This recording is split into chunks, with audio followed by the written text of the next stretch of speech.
Como lidar com as emoções tendo um evangelho progressista? E aí pessoal, meu nome é Jorge, esse é o Geolê e eu recebi aqui esses dois livrinhos da Editora Fiel, livros novos, inclusive muito bonitos.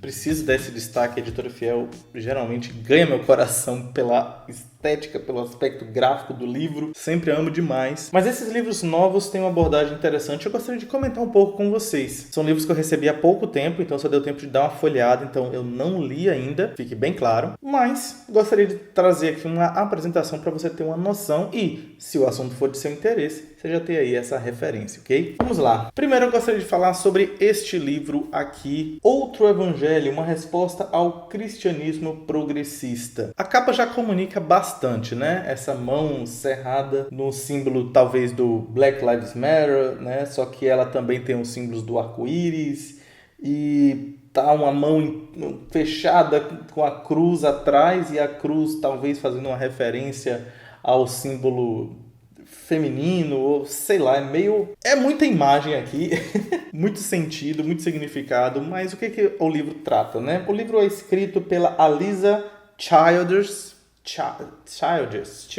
deve ser Childers. E a Alisa partilha nesse livro aqui a sua jornada, né? Ela é uma pessoa que cresceu na igreja, né? Que viveu na fé cristã, mas ela acabou conhecendo um pastor progressista e isso levou ela a questionar princípios muito básicos e fundamentais da fé cristã e a afastou do caminho do evangelho. Depois Deus veio a resgatá-la novamente, mas ela partilha então com a gente aqui essa trajetória e como foi a luta dela para retornar e como Deus foi gracioso com ela. Qual é a ideia de progressista aqui que o livro trata? Progressista tem a ver com progresso e geralmente progressista é colocado em oposição a conservador, né?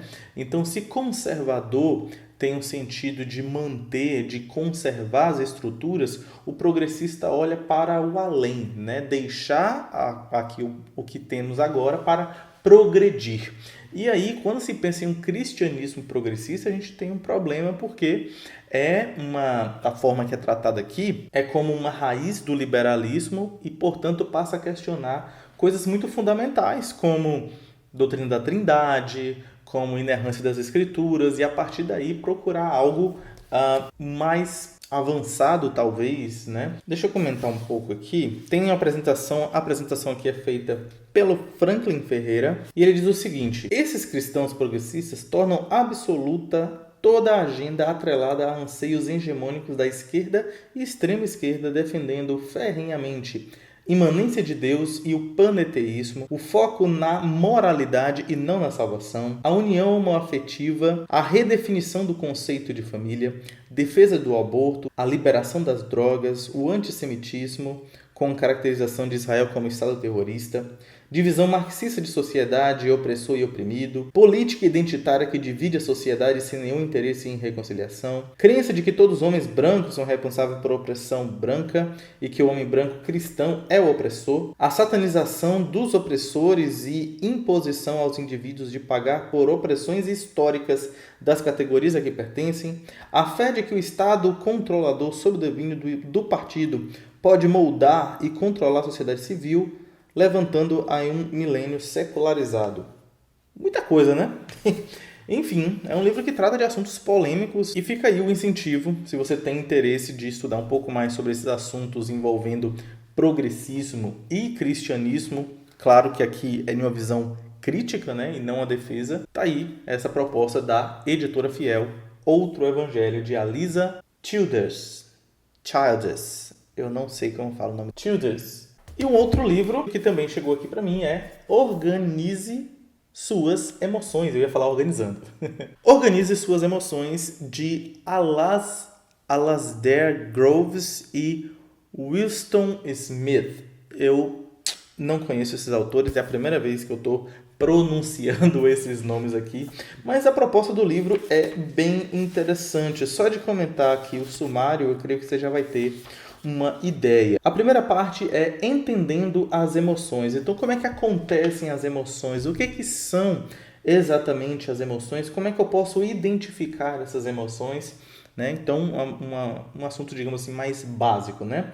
A parte 2 é lidando com as emoções. Aí tem a ver com mais esses desafios de como administrar, né? Ele fala aqui de armadilhas, de como essas emoções envolvem Deus, envolvem os nossos relacionamentos, como é que a gente pode nutrir emoções saudáveis. A parte 3 fala de lidando com as emoções mais difíceis. Então, é uma classificação aqui de algumas particularidades. Lidando com o medo, com a ira, com o luto, com a culpa e a vergonha. E o último capítulo aqui é Um Museu de Lágrimas. Forte, né? Fiquei bem interessado, é um livro bem nessa pegada assim de aconselhamento bíblico. Tem recomendações aqui de Edward Welch, conselheiro bíblico, mas também tem recomendação de John Frame, teólogo sistemático, filosófico, Tramper Longman, mais da área de hermenêutica, teologia bíblica, enfim, então tem várias boas recomendações aqui, né? Eles dizem aqui na introdução para quem é este livro. E aí eles elencam pelo menos 3 pessoas. Primeiro, esse livro ele é escrito para aqueles que usam de suas emoções geralmente ao extremo, né? Cujas emoções são extremistas, variando de um lado para o outro. Em segundo lugar, são aqueles que têm suas emoções que os deixam desconcertados, perdem ali o seu controle, perdem o seu senso, né, de realidade, domínio. E, finalmente, também ele é escrito para quem quer ajudar pessoas a lidar melhor com as emoções, porque as emoções são complexas, né? E esse livro também, um destaque que tem aqui atrás, ele é vencedor do prêmio Livro do Ano na categoria de Vida Cristã pela ECPA. Então, olha só, um livro premiado aí de vida cristã, vale a pena se você é um conselheiro bíblico, se você está estudando sobre esse assunto, ou se você, assim como eu, é pastor, que por vezes precisa pastorear pessoas que não estão sabendo lidar com as suas emoções, né? Uma ótima abordagem. Mas é isso, gente. Esses são os lançamentos aí da Editora Fiel. Ficou interessado? Comente aí embaixo o que você achou desses livros. Se tiver algum destaque a mais aí em relação a um livro ou outro, a gente pode trazer com mais detalhes aqui posteriormente, ok? Minha gratidão à Editora Fiel pela parceria aí de já há bastante tempo, né, aqui com a gente no Geolê. Deus abençoe a todos e até mais.